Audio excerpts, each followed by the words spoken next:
নমস্কার, pen and পেপারের HPM brain বুস্টারে আপনাদের স্বাগত। চলে এসেছি আজ আবার এক নতুন ভিডিও নিয়ে। এখানে টাইমিং ওয়ার্কের একটা অঙ্ক দেওয়া আছে। একটি কাজ এ 20 দিনে করতে পারে, 5 দিন কাজ হওয়ার পর এ চলে যায়, বাকি কাজ বি 5.5 দিনে শেষ করে। এ ও বি একত্রে কতদিনে কাজটি শেষ করবে? তো এই অঙ্কগুলোর ক্ষেত্রে যে চলে যাবে তাকে দিয়ে কাজটা আমরা পূর্ণ করাবো।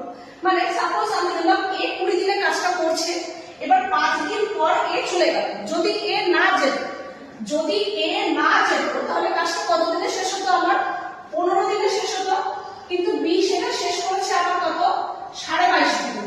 এটা আবার কি টাইম এটা যদি 15 হয় তাহলে এখান থেকে আমি এটা কত পাচ্ছি? 45/2। এটা যখন আমি অনুপাত করব a/b তখন এটা হয়ে যাবে 30/45, তার মানে 2:3। এটা আবার কি হলো? টাইমের অনুপাত বেরোলো। আর আমরা কি জানি? টাইম আর এফিসিয়েন্সি পরস্পর ব্যস্ত সম্পর্ক। এখান থেকে যদি আমি বের করি এফিসিয়েন্সির অনুপাত, তাহলে কি হয়ে যাবে? জাস্ট এটা উল্টো, মানে 3:2। এবার কে এটা আমি কি পেলাম? এফিসিয়েন্সি পেয়েছে। এবার আমার কি দেওয়া আছে? এ 20 দিনে কাজটা করছে, তাহলে টোটাল ওয়ার্কটা আমার কি হয়ে যাবে? 20 × 3। এটা আমার টোটাল ওয়ার্ক বেরোলো। এবার বি এর এফিসিয়েন্সি আমার কত আছে? 2। এবার এটা আমার যদি টোটাল ওয়ার্ক হয়, কিন্তু আমার প্রশ্নে কি চেয়েছে? এ ও বি একত্রে, মানে এফিসিয়েন্সি আমাদের প্লাস হবে, তার মানে 3 আর 2 5 ডিভাইডেড বাই 5।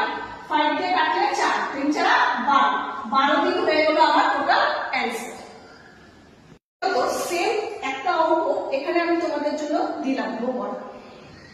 এই তিনটি দল এ বি ও সি একত্রে 6 ঘন্টায় একটি চৌবাচ্চাকে জলপূর্ণ করতে পারে। 2 ঘন্টা একসাথে খুলে রাখার পর সি নলটি বন্ধ করে দেওয়া হলো এবং এ ও বি নল দুটি চৌবাচ্চাটিকে পরবর্তী 7 ঘন্টায় পূর্ণ করবে। শুধুমাত্র সি নলটি কতক্ষণে চৌবাচ্চাটিকে পূর্ণ করতে পারবে?